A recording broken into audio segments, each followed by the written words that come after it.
at a very young age, going through a lot of adversity, being a female in a highly masculine dominated sport allowed me to grow a lot of thick skin. Megan Jarvis, a pro athlete, ninja warrior, entrepreneur, businesswoman. What did you have to fight internally to push yourself to be that? Well, courage in general, I think, is something that we're really looking for more of in society. It's easy for people to go, I can't because I'm not like that. Well, of course you can do it. That's you, Meg. I've been burned and, crucified. What do you have to really do in the depths of you to be in that place? It involves having like a breakdown to a breakthrough. So how did that breakdown look for you? Oh, Take us there.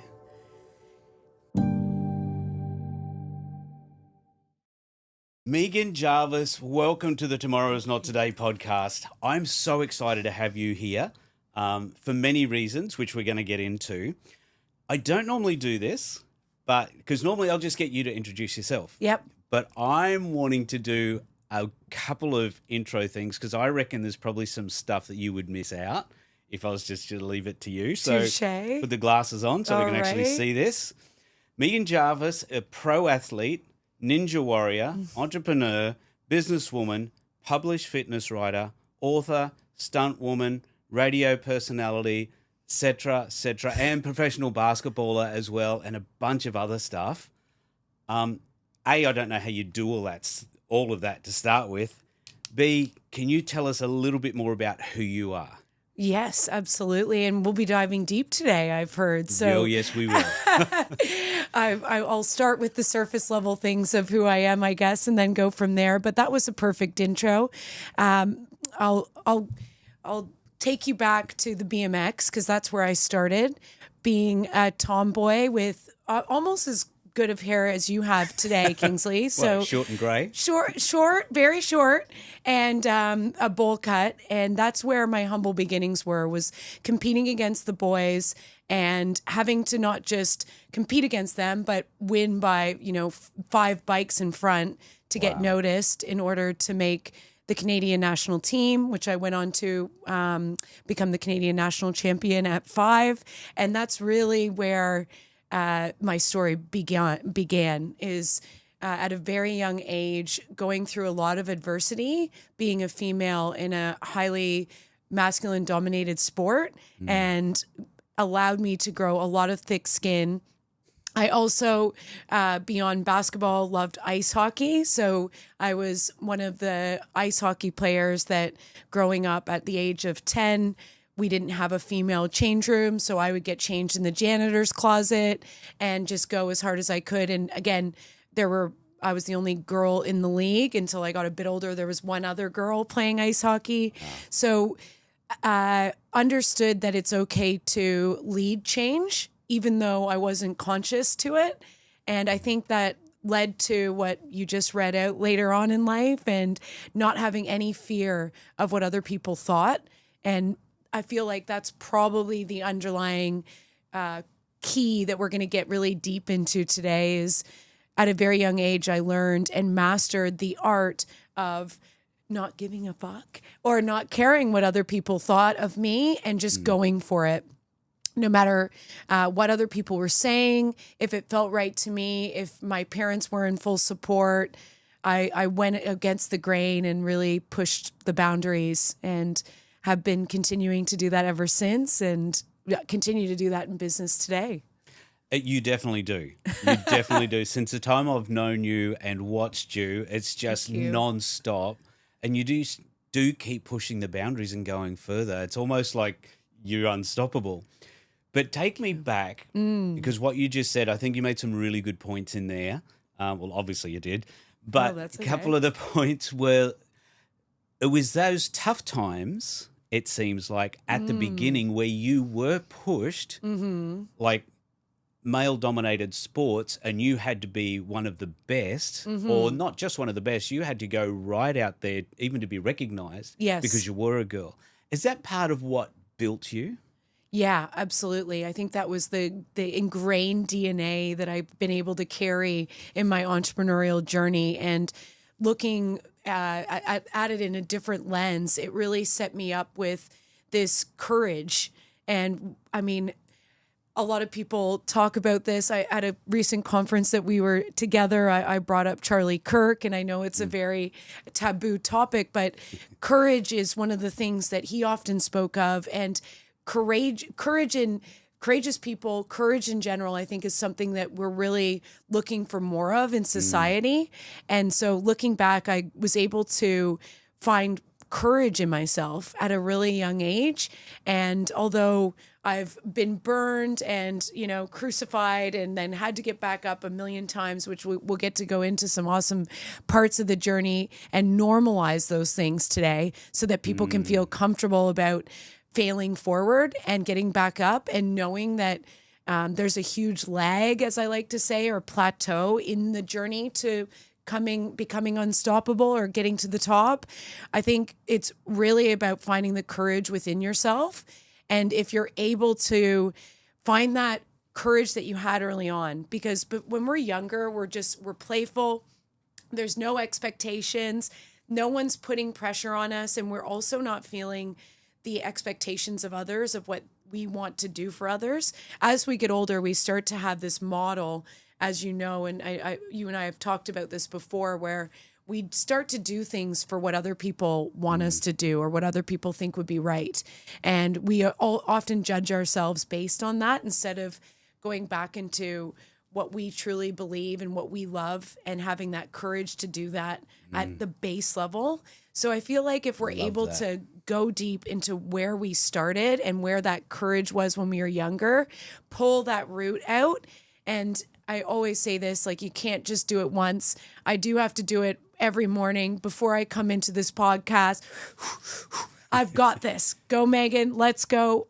Be yourself. Be your true, authentic person throughout the entire chat today, because that's what people really want to hear. Yeah. Brene Brown it. I know that's probably not an adjective, but I'm going to come up with it and describe people as that. Brene Brown it. If you're not in the Coliseum, don't care what other people think unless they're actually in the arena with you, and really go for it. Have the courage to do so. You covered so much there. Okay. So much is it's fantastic.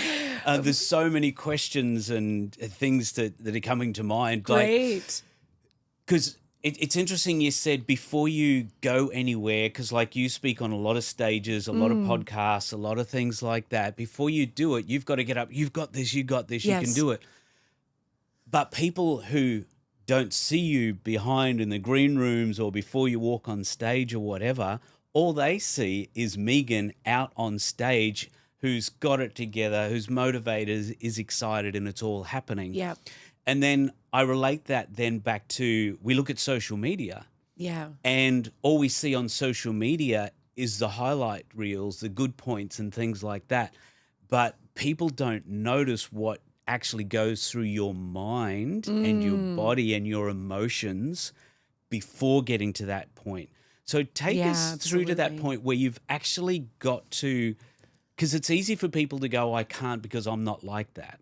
Yep. What do you have to really do in the depths of you to be in that place? Yeah, I love that. And I think it's so important because I often get, well, of course you can do it. That's you, Meg. You've done this, this, this, this. And then if you get pedestaled right away, people don't believe that they can do it themselves. So I really want to lay down the pedestal today. Like, although I work with some great entertainers, they're just normal people as well. Olympic athletes struggle from having courage and confidence too. It's important to know that everybody is a human being and we are all going through the things that you're probably feeling today as well.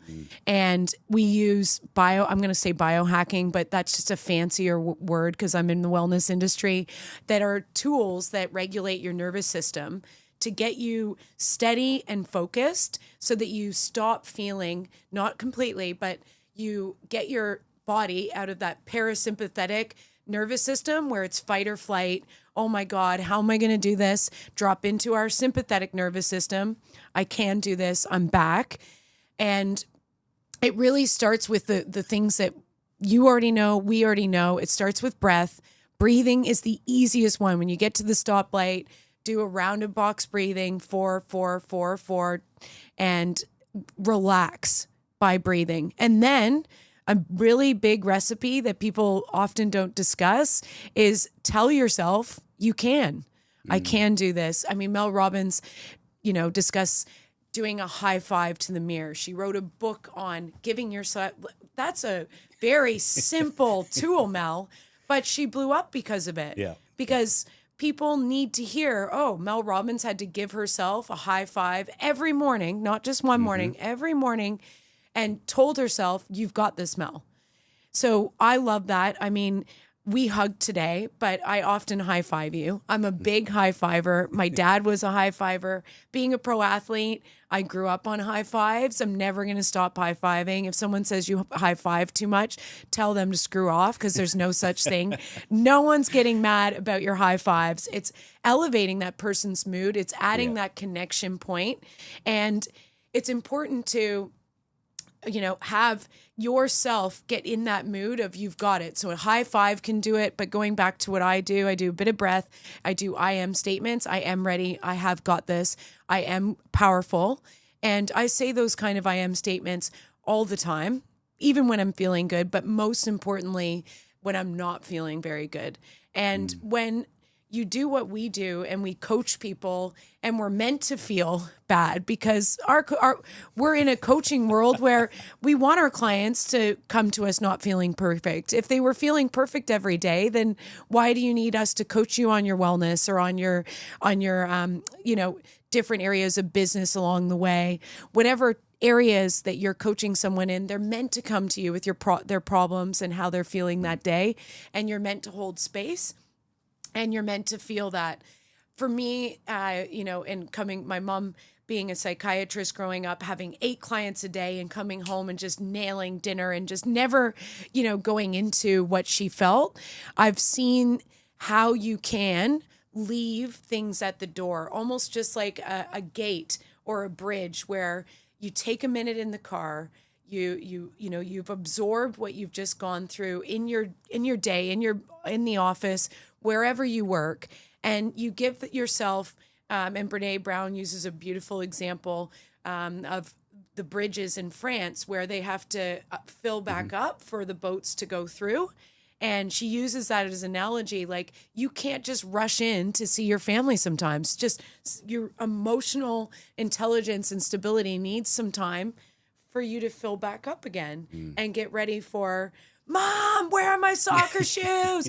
Where do you have dinner ready? What's it? And get ready for that because we need to have that emotional regulation. So I think to normalize it and come back to your question, before anything, I do prime myself and go into, priming, which Tony Robbins, Dr. Joe Dispenza use, which are priming breaths and saying some I am statements. And if you can, sprinkle a little gratitude on top, because we know that being grateful is going to really set you up and for an amazing day.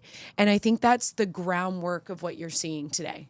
You're seeing somebody who does it daily, and it's that daily practice. You could say you put in the work every day. It's not just you get up and go and do your thing. You obviously put in the work every day, and then during the day as well, you're putting in the work behind the scenes. So when you do show up, you are the person you need to be. Yes. Yeah, absolutely. And it's funny you say that no one sees the green room. I did post a video of me before going on a stage in front of 500 people, and it showed me priming, and some other great mentors of mine came back and said, Meg, you're never going to see me doing those breaths before I take the stage, or you're never going to. And I had to take that in and go, okay, these guys do present. They're legendary in what they do. And if they don't need that, good on them. They're very experienced at controlling their emotions and controlling where they're at in their focus at that time. But I can tell you I need it every time. And I think everyone's different Yes. as well. And they may not need it there, but I'll guarantee there's other areas in life that we do need it. Yes, true. And that's part of the good part of life is we are all different. Yeah. And we all need different things at different times and different places. Yeah. And actually, when you say that, one of them was a amazing surgeon So I'm guaranteeing before they go into different heart and brain surgeries. Well, I hope they're getting focused before. So you're right. You're right. Yes. Absolutely.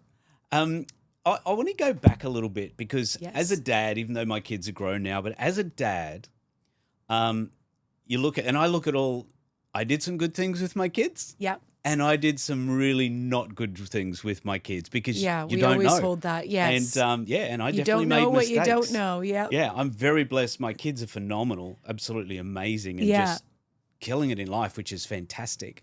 Well, then you've done a lot of things right there. Well, they've good. looked at the bad and gone, "Geez, not going there." I don't want it. I don't want that to happen. Yeah, maybe true. a bit of both. Yeah, you can.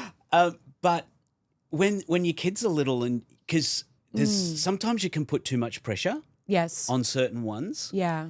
And others, it's good for some and not good for other kids. Oh, yeah. As I love well. where this is heading. So I want to, from your perspective, and with your mum being a psychologist as well, and you having a lot of pressure as a kid, Yeah.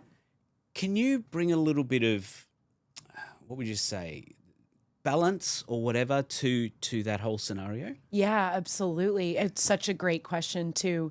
And being somebody who deals in epigenetics and personalized programs, and that's something that I've been bringing to the health and fitness industry for almost over a decade now. So, now that it's a bit more popularized, I can discuss it wholeheartedly. But before, when I would discuss blood tests and personalizing, everyone was like, "Oh no, we'll just go on the same fat loss program, or I'll just do keto. It's working for everyone." Or Mediterranean diets, been number one in the world for 5 years. I'll go on that.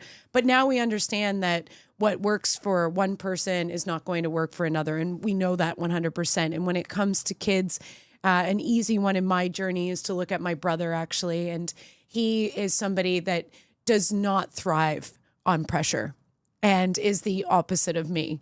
So my parents and I think my mom saw that very early on, which is great, that you're going to have some that really thrive in pressure situations and some that need to be given time and space. And that does have a lot to do.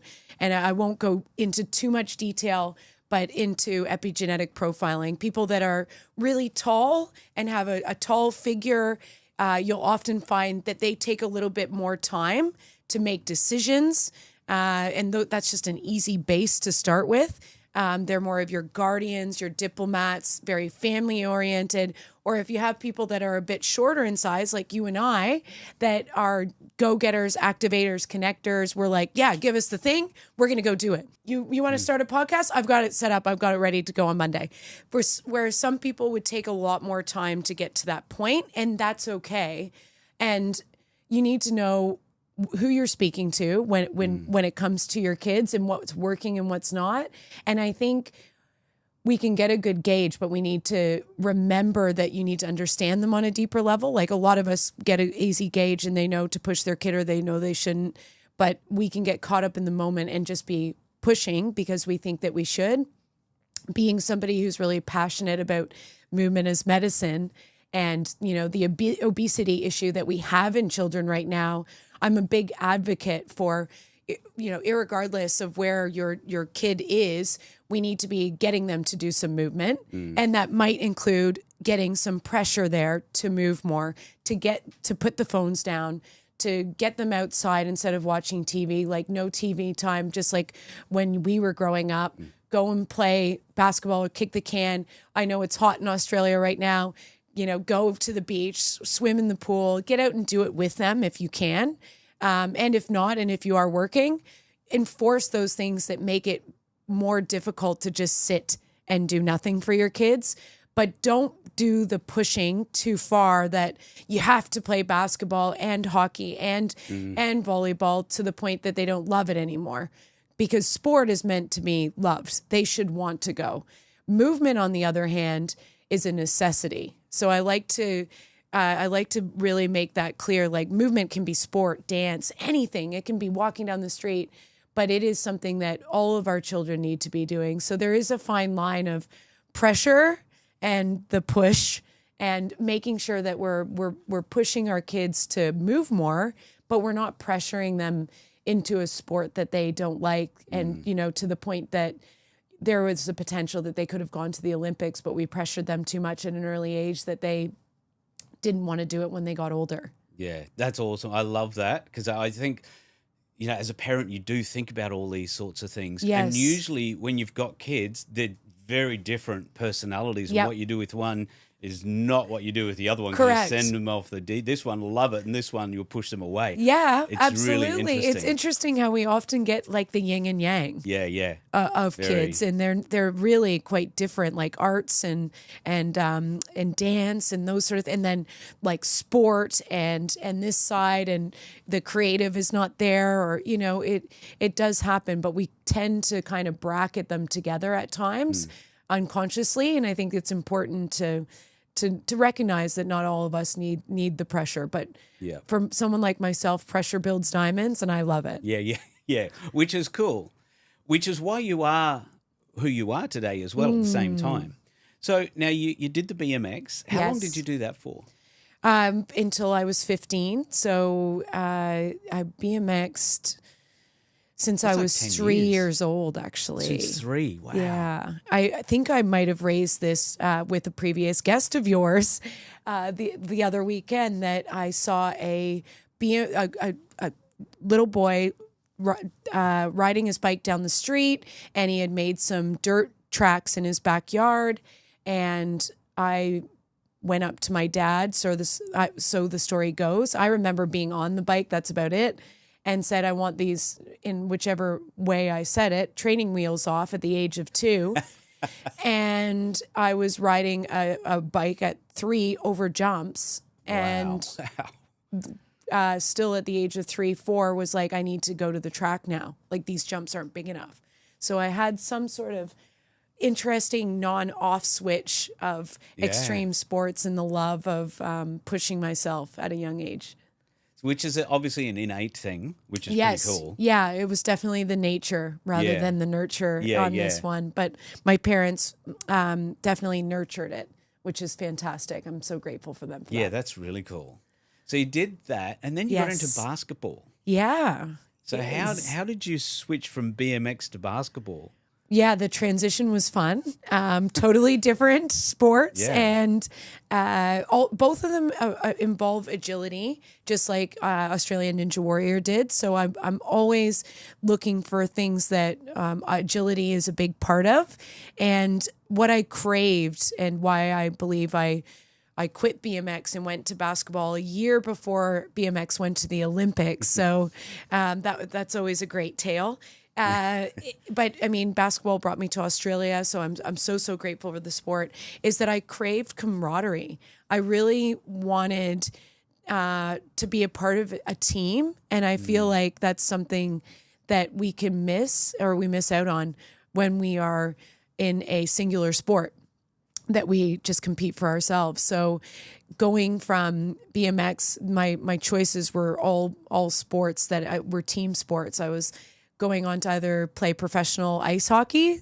That was another option at university. I actually made both the ice hockey team and the university basketball team at the same time, and had to choose, and also loved soccer.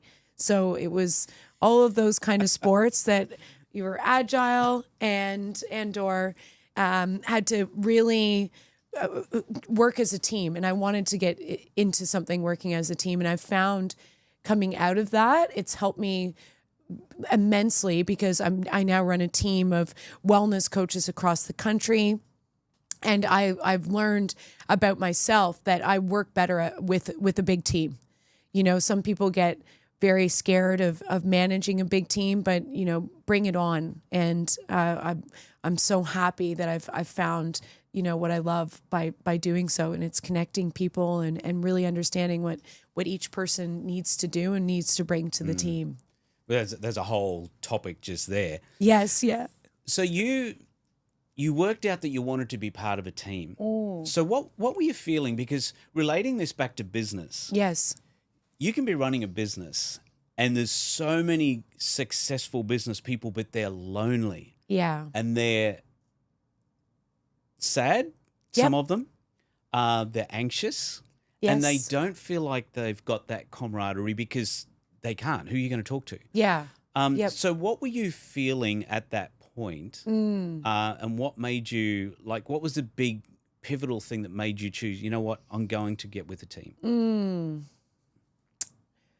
My pivotal moment was at a Tony Robbins conference called Date with Destiny, which I went on to do all of his conferences afterwards.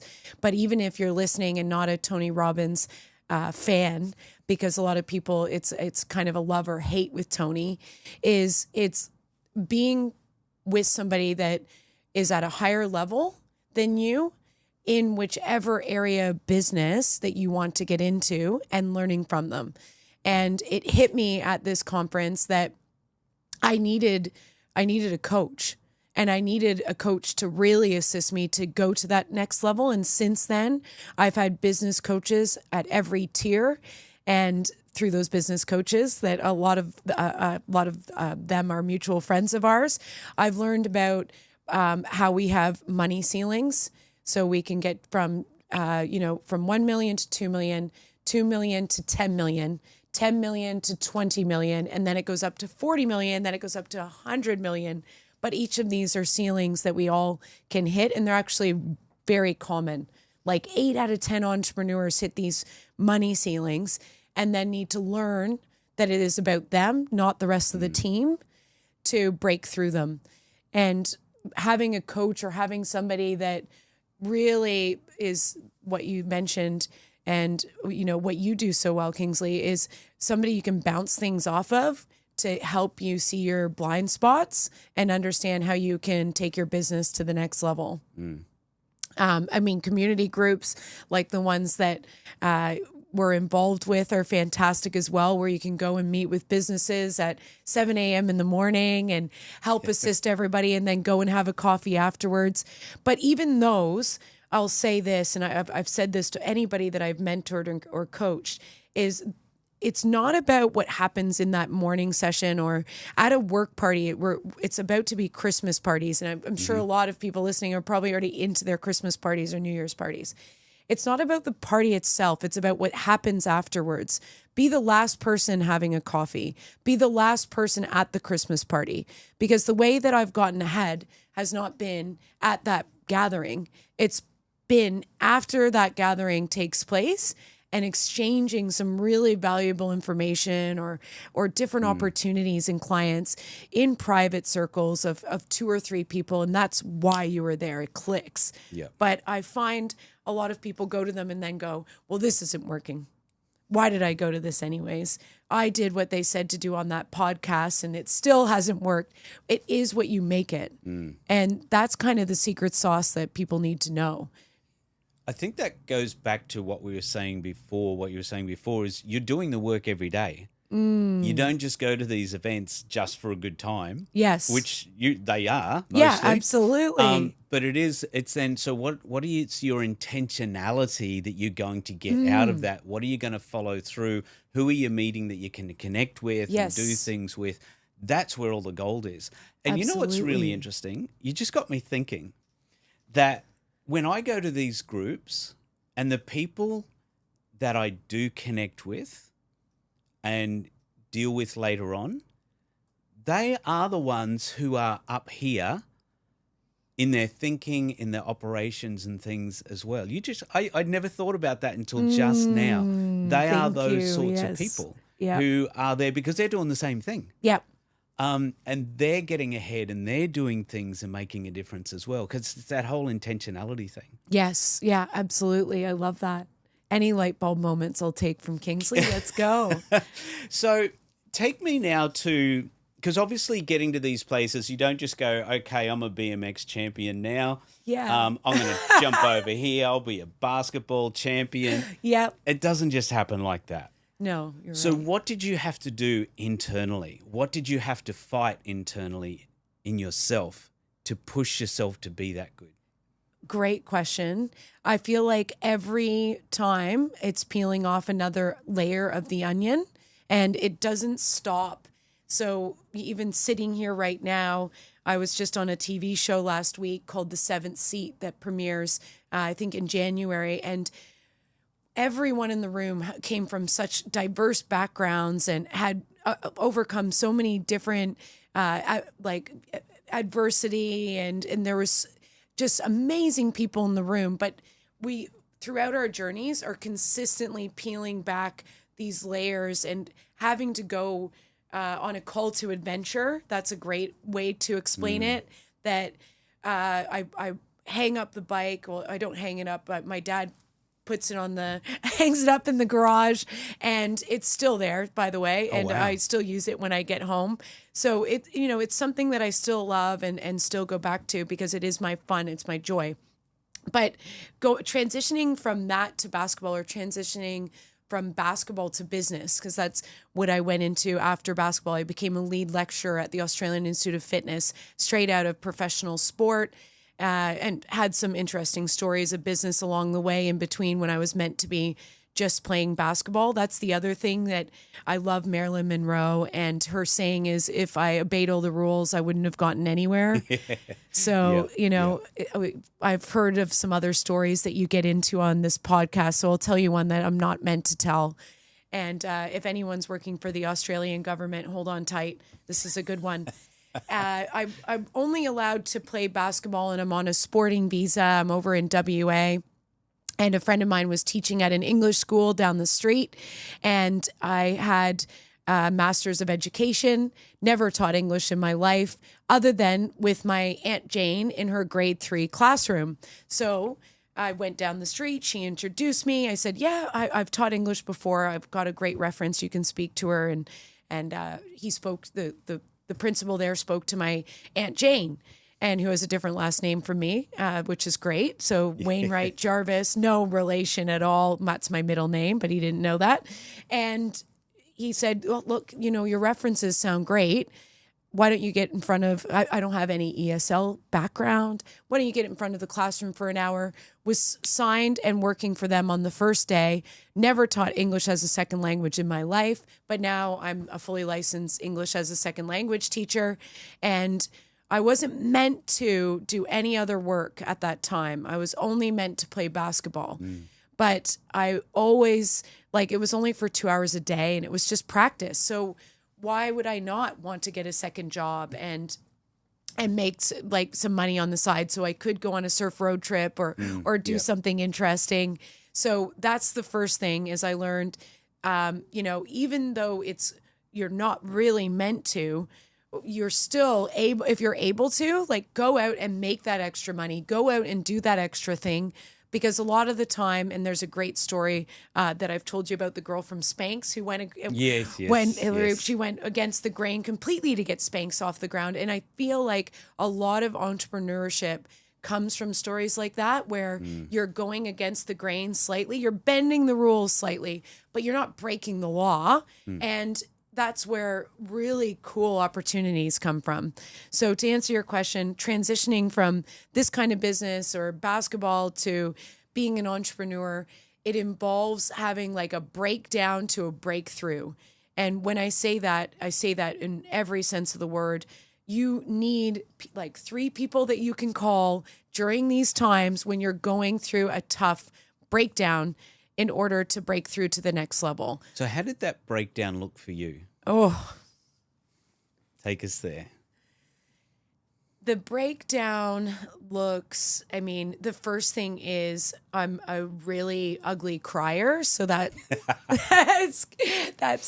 what it looks like. Yep. It looks like a really, you would probably laugh seeing me cry, because it's almost like a half cry, half laugh. It's very odd. But I really want people to hear this. The reason is because we often think we're the only ones, and we go through this place where we feel like we're broken. There's nothing left. Well, I've got nothing left to give. I'm just here. I'm by myself. Yeah. And so many people think they're like that. And so what am I going to do? There is no hope anymore. Yeah. Or I can see I'd like to be there, but I have no idea how. So I want to know from somebody who's been there and come back and hit the top, what it's really like for people. Okay, so the first one is always the hardest, and it is a mix of emotions of, I'm not good enough. Why did I think I could even do this? Who am I to go for this? and everyone's going to judge me. So do not even try. Don't even put yourself out there. Don't go for that new job. Don't do that side hustle that you've dreamt of, because you're going to just get embarrassed. You're going to fail, and everybody's going to laugh at you. And that's the first layer. And there's so many other layers to that. But that feeling right there is the one that stops most of us. And that's the one that really, if we can get over that first layer, things can start rolling. And so when you say get over it, how do you get over it? Oh, I was about to answer. Yeah, mine's pretty easy, but there's so many different ways to do it. But for people like ourselves that, again, doing a quick epigenetics on us, like, movement is important to both of us. Connection is important to both of us. You also strike me as somebody who needs to know the science behind it and know why you're doing it. You know, that's going to help you do it. So whatever kind of personality you are is going to be dependent on what you do in this situation. But for myself, at the very base level, it's to get over that initial hump is to move, get out of your head and go for a jog. Go, even if it's go for a walk, get outside, and you'll get some sunlight. So there's the basics. I'm going to start you on the basics.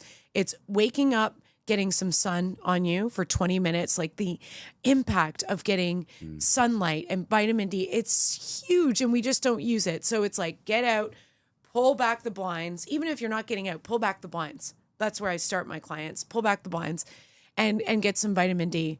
And then the next thing from that is getting some water and staying hydrated. A lot of us, when we're in a downward spiral, forget the basics. And I know it sounds basic, but are you drinking enough water? Are you having 2 liters a day? Probably not if you're feeling like I felt and crying all the time. And you're exhausting all your water anyways. It's going on the floor. So you need more water from these moments. And then get outside and go for a walk, go and move. And from that first one, you will be able to get back up faster. So it is about failing and getting up faster. Each time getting up faster. Each time it gets easier, but it doesn't feel like that in the moment. Sometimes when you're at that point, yes, you're literally at a place where the floor is above you. Yeah, and it just feels like you're in a coma. And you don't know, how can I, like, literally getting outside is so hard. When you went through this sort of phase, were you bawling on your bed? Were you trying to get something happening? What was happening with you? Oof, all right. Going really deep, and you said we would. The real stuff. Oh, I love it. Let me go back into it. It involved probably similar emotions to our listeners, that it is hard to get out of bed. Your energy levels are really low, and the hardest thing is getting out of bed. And it is, crying on your bed, or even when you go out wanting to just go back into the room, close the door and escape reality.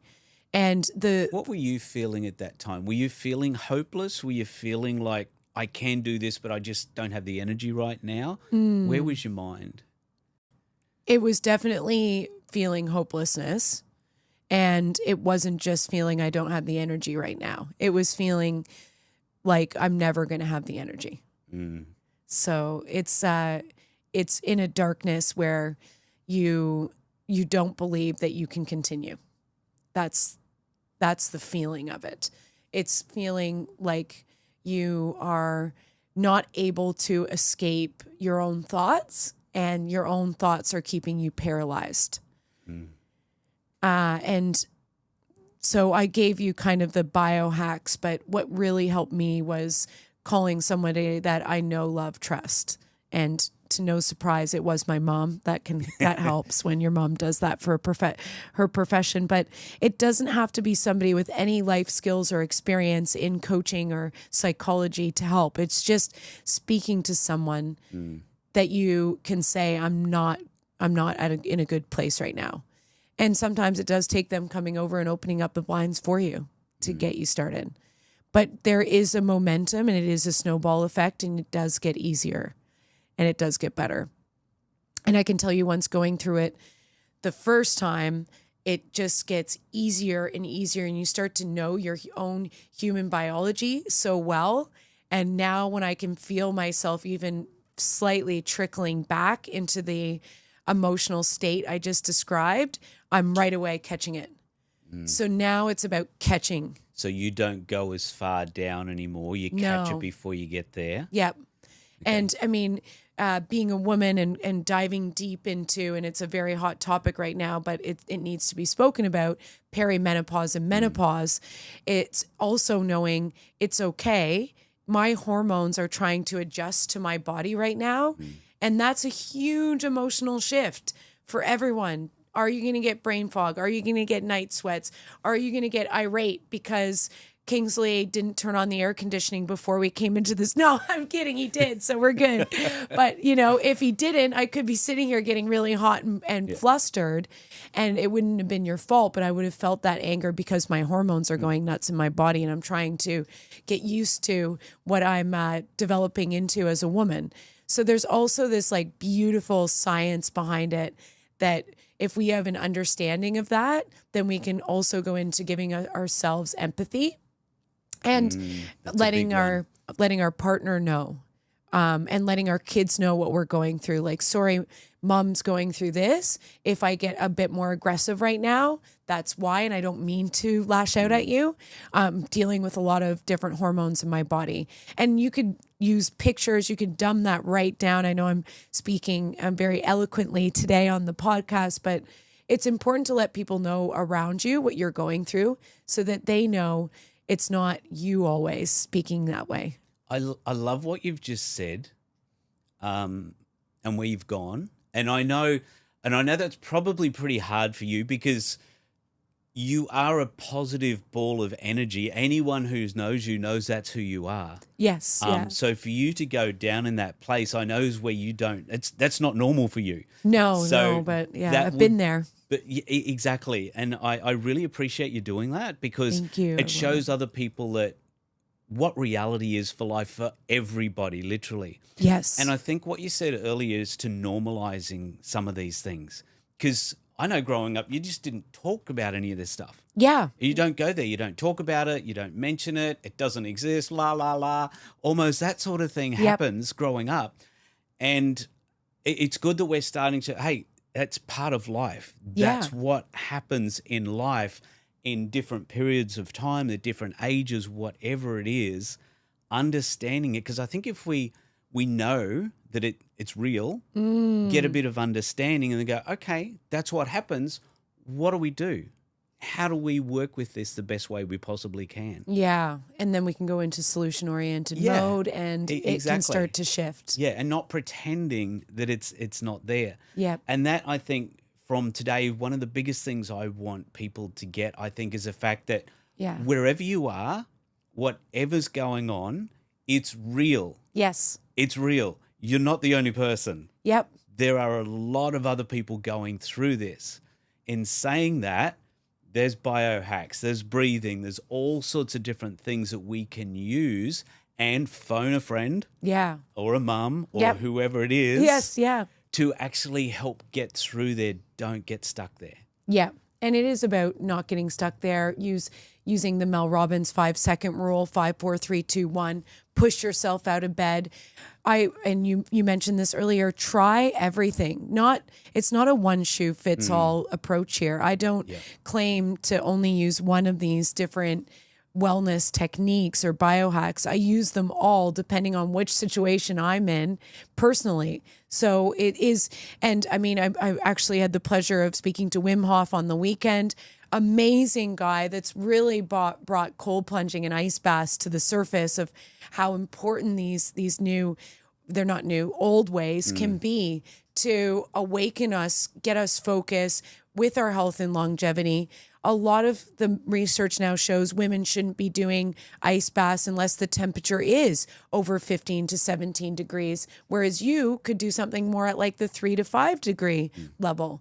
And utilizing that to shock the body, get yourself going. Even if you don't have that ability, have a cold shower, get yourself freshened up for the morning, and start to look at how you can start moving the dial, because what you do in private comes out in public. And if you are consistent, this is why the military does it so well. They get their guys, and there's so much research around making your bed in the morning. They get the guys up to make their bed like they do one thing, they do everything. So if they're doing their bed completely neat, they always say, well, even if you have the worst day on the planet, you come home to a nice made bed. And that does make you feel good. It does. It's fresh sheets. It's, all of those little one percenters, I like to say, are what move the dial, and they're not discussed enough. We kind of stay in one lane and everyone has their niche. And that's what I'm really passionate about now, is that it's, I'm not just a physio. I'm not just a nutritionist. I look at the full big picture, and that's where we're stepping into. And it's wellness done well. It's not just this like facade. Like, what is wellness right now? What's a wellness coach? No one really knows. There's no definition of a wellness coach. I'd like to say it's somebody that looks at your mind, your body, your soul, your source of unconditional love, and what you're eating. It's the whole package. It's what your blue zone epigenetics are made up of, so that you can live your best life. So I think that it's important that we have these discussions about the little one percenters that can move the dial and get you out of the darkness. Absolutely. And I think because there's so much information coming at us from so many places now. Yeah, absolutely. It becomes so complicated. Yeah. But it's like you said before, just start with some basics. Go for a walk in the sun. Make your bed. Yes. Drink some water. Yes. Start there. We can build on that. Yep. But just start there at least, and then keep going, because it's not hard to go for a walk in the morning. No. For the most part. Yep. It's not hard to drink water. Yeah. It's not hard to get. Yep. Tap's just there. Yeah. And now, obviously, fresher water is better. Yes. But just get some. Yes. Something. Yeah. Hydrate. Absolutely. Yeah. Exactly. Yeah. We love great water, but whichever water you're having, hydration is good. And then you just made me think of what I did in my morning walk today, which was I went and got a coffee. And they did a really interesting study about, and we were only able to do it during COVID, because in all of these different facilities and care centers, that the older adults were not able to leave and have that connection point of getting a coffee in the morning and saying hello to their coffee girl or guy. And what they did still have was connection with their family. So they were able to still have a Zoom or a FaceTime once a month, once a week with their family. And what they found was the connection point of having that every day was far more powerful in those 2 months, those 3 months, than having a family phone call once a week. Wow.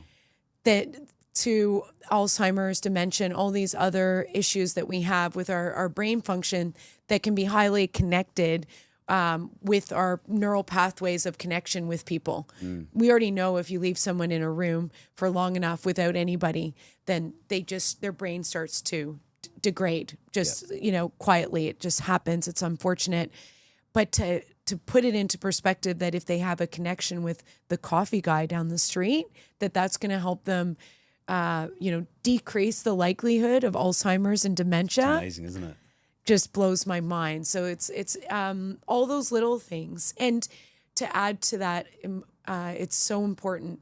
You can't lie to yourself. So if you're going to say you're going to do it, you need to stay disciplined to yourself. And a lot of people stay disciplined to us as their coaches. And I'll say, well, did you do the shopping and did you get the meal preps ready? Oh, no, I didn't do that part. But they came and they showed up at the gym. They did all the other elements that I asked them to do that week. But it's what you're doing when we're not looking. Yeah. So what you're doing consistently, showing up for yourself, makes all the difference. And I think we forget that a lot of the time. We're like, well, no one's noticing, so I can have a cheeky couple beers after work. It's not going to be a big deal. But if you've promised yourself that you're not drinking for the month, and if you've promised yourself that you're going to move throughout the entire month of November, do a 3K walk, and you didn't show up for that, that's where things start to go into a landslide. I remember doing 75 hard, and Yes. you've got the app where you check things off, Yeah. but nobody would know Yeah. if you did or you didn't. Yeah. 75 hard's a But- great example. I knew, and when I did the second part of it, day 6, Yeah. I missed something simple. I can't remember what it was. It was the simplest thing, and I had to go, and nobody would have had a clue. Yes. It was something like I didn't quite drink enough water or something like that. It was a basic thing. Yep. Where I was so close but not quite there. Yeah. And I could have just kept going, ticked it off, Yep. but I knew. And that's the difference. Exactly what you're talking about now. And so did you chug the 2 liters of water at the end at the end of the day? I got through to, I think I got to the next morning or something, and I'm like, oh no, I haven't done it. Yeah. So I'm like, no, I got to start again. Yes. Go back. Yeah, good It for was you. so annoying though Yeah. to do that. That's why it's 75 hard. It is. it's It is. consistency. And I think that's what we're talking about today. Yeah, absolutely. Is So that tell us a little bit now, because we got to, unfortunately, we do have to finish. Yes. Time's gone so fast, and I blame you for that. Yeah, well, and you for the great questions in the awesome podcast. Tell people a little bit about where you are, what you're getting into more and more now, because it's very exciting where you're going, who you're working with, not just who you're working with, but how you're actually really helping them in such an Yes. important way. Oh, I love that. Thank you. Where I really love to focus is the hardest of hard. And one of the industries I work in is the highest suicide rate. So it's with men in Australia, and that their age of 25 to 45 in blue collar industries, and that work 12-hour shifts, whether that's a night shift or a day shift, are just barely getting by and have no time for themselves. And this is where, being a wellness coach is really challenging, because if these guys, one, they have no energy when they get off shift. The last thing they want to do is come into a gym or do some movement or eat healthy, even for that matter. They just want to go home, relax, and have a beer because they've worked hard. And that's our culture. It's ingrained in us. You've done well, now reward yourself with something that's not very good for you. It's just an unfortunate way that we like to balance. It does relax us though, but so does movement. So does eating right. All of those things relax us as well. So I'm in this process of shifting a culture, actually, which is really exciting. That's huge. And I work in corporate wellness and in health and longevity with the entertainment and Olympic athletes. I'll get into those guys, but they're the easier ones. These guys over here, I've got gyms and facilities across Australia and New Zealand, and we work on their mindset of getting themselves really putting themselves first. And we're dealing in the new psychosocial hazard laws that have just been passed in Australia in August last year. And we work at looking at how companies can ensure that these psychosocial hazard laws don't come into play. Because now, not only are they something that a staff member can look at and say, I'm getting bullied in the workplace, I'm not getting enough breaks in the workplace, I'm getting overloaded in the workplace. The list goes on of the different mental issues or psychosocial hazards that one can claim against their employer now. There's government legislation around this, and we can now actually, beyond just putting in something into the government, we can actually go on to sue our employer for psychosocial hazards in the workplace. So now we're in this beautiful area of where we're able to do surveys, understand what these lower level and middle management are feeling, not just what the CEOs and our top tier management are feeling, and work our way back so that everybody's getting heard and that there's a sequence and there's not just an EAP line, which no one uses. If you don't know what an EAP line is, it's an emergency line that you would call if you thought you were going to commit suicide or had a true family emergency. It takes sometimes a week to get an appointment. If you're lucky, usually it's a month. And at that time, I'm in preventative health. So you've already gone past the point of no return that you are needing to reach out at that desperate state. So we're really trying to catch things early and have a process and a strategy in place that we can have people checking in on people in the workplace. And I've recently done a podcast on this, and a lot of people comment, why don't you eat or drink a cup of concrete for breakfast? That's the comments that I get on this. And I totally get it. You know, there's banter in the workplace. We've been throwing around comments all day, and we will continue to do so, Kingsley and I, after this podcast. But there is a certain breaking point that each person has that needs to be heard. And what's really interesting is these psychosocial hazards are now overtaking, and I'm not selling myself as a physio in the fitness realm, any injuries at work. So any health and safety injuries are now being surpassed by mental health injuries. And we all kind of saw that coming, but it's a very unique space to be playing in. And the other area I play in, which is the sexier one, is the entertainment industry and working with elite athletes, which I've been my whole life. So that's an easy transition for me. Working with clients on when their cycles are. So we actually have females training around their cycles for the first time ever on our Australian Olympic team. I'm working with them on grounding. So I have PEMF and infrared mats that they're going and actually grounding themselves on. We're using, as mentioned, hot and cold therapy, compression, but compression done differently, where they actually open up their lymphatic system before just slapping on a set of Normatec compression boots, where you're ensuring that your lymphatic system is primed so it actually can get rid of the toxins out of the body.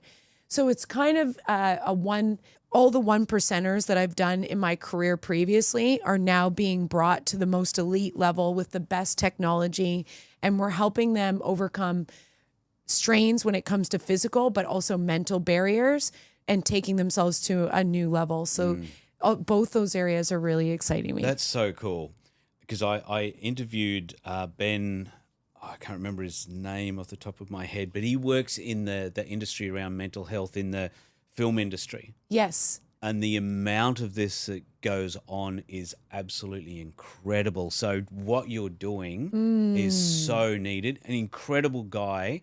And he's really fighting an uphill battle himself to make this happen. The good thing is Gold Coast Council actually is very supportive of what he's doing. Yeah, fantastic. It's a phenomenal thing. So it's so good you're there doing it, because a lot of people look from the outside, or you're in the entertainment industry, or you're this, or you're that. They have no idea what goes on the inside of it. And it started for me in stunting and in film. Yeah, right. And that's where I saw this not happening. At all. There was no recovery on Elvis. Austin Butler would go up on stage and do 12 to 15 hours a day. Literally, you know, you've probably seen it in the Vegas scene. And then there's no recovery afterwards, goes to sleep, gets up the next day and does it all over again. And Baz Luhrmann's the same. He's just on fire every single day. And for his age, I'm telling you, he's a pinnacle of healthy aging, that guy. And such a pleasure to work with. But all of these guys had no recovery, had no release, and there was no no trailer for any massage, any chiro, and all of the things that I now have trailers for in the film industry. It is a slow turn of the tides, and we're in the entertainment industry, you know, swapping out cocaine for ice baths. And that's a common one that I say, because Andrew Huberman has brought that to the forefront. So I have no judgment now that I'm saying it. It's that's out there. It does the same thing to the brain. Whether you judge these guys or not, they're doing it.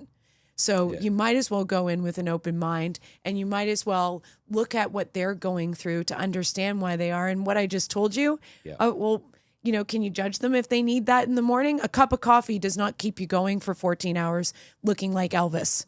You need more than that, you know, or dancing like Elvis, I should say. He looked like him easy, but it took him 2 years during COVID to start dancing and moving like him, and then to uphold that level of energy all day. It's huge. You need some different ways to do it. Yeah, and it takes someone like you that's been in there to really understand it. True. Most of us aren't going to understand. We can look from the outside and go, oh yeah, But That might be hard. yeah, exactly. But you need someone that's in there to really understand what's going on, the mind, the body, the emotions, the pressure, all that sort of thing. I mean, the easiest way is imagine your workplace where there's no breaks, and construction sites are similar. Every second costs thousands. So you can't go down, and no one can go down. If a crane goes down, it could be tens of thousands for that day, right? Same thing on a movie set. Yeah, it's huge. Now, as we finish, Yes. I love to ask a final question. Okay. All of them have been amazing. I'm looking forward to it. Good, I'm glad. How can people create the life they want and leave a legacy they're proud of?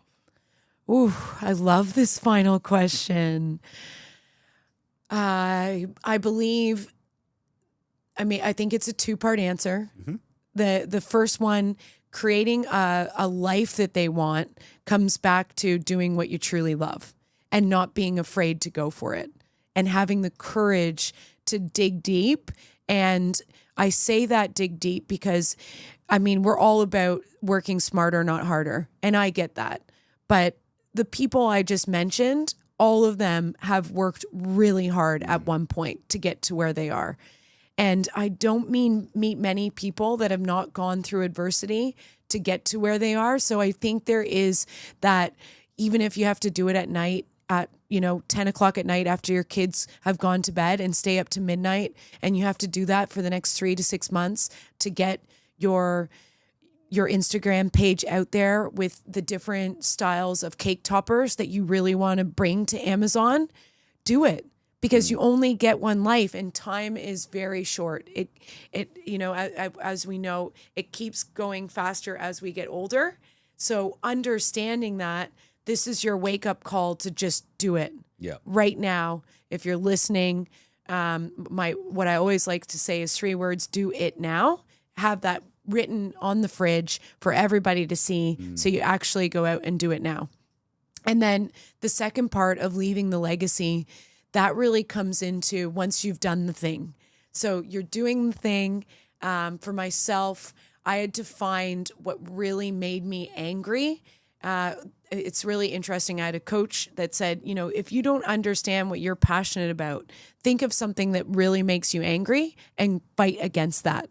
And for me, it was child sex trafficking and getting children out of sex trafficking, and supporting a charity called Destiny Rescue, and raising money at any event that I have now to get children out. And it's once you're in that zone, that legacy starts to build itself. It's not even, you don't even need to think about it. It's there. You put your head on the pillow each night. We just hosted an event where we got 8 kids out of sex trafficking. Wow. And if, I do nothing else for the rest of my life, I did that event that did that thing. And that legacy will carry on, and those kids will, carry on to do great things. And it keeps me satisfied. I love that. And I love the way you viewed it and put the perspective on that, because it's easy to go, 8 kids rescued. Yeah, that's good. But they're 8 lives, 8 people who have mother, father, probably siblings, 8 people who have a passion, who have desires, who have emotions, who have feelings, who have all of the things that we often take for granted. Yes. That they want, but they can't do. But you've just completely changed 8+ people, not just them, but do they have kids? How far does that go? Yeah. We'll never know. In their lineage and everything. Yes. I love the perspective you put on that. Thank you. Thanks for painting that picture. It's like I've just got full body goosebumps. And I'm not a huge crier in public, but if I was, this is like the most emotional state, right? Like when you can really feel into that you're really proud of something that you've done. So thank you, Kingsley. Megan, thank you so much. I love what you've given people, and just such practicality and of what to do. Like, you've been to the lowest place where getting out of bed, that in itself is quite an accomplishment. Yes. And you're doing some incredible stuff with people from all walks of life at the moment. thank you for coming and sharing your story and how you are living your passion. And you've created your life, your business is all around doing that and helping other people. That's what this podcast is all about. Thank you so much. Thank you. Thanks, Kingsley. Thanks for having me on. It's been a blast. It has. Thanks, Megan. Thank you.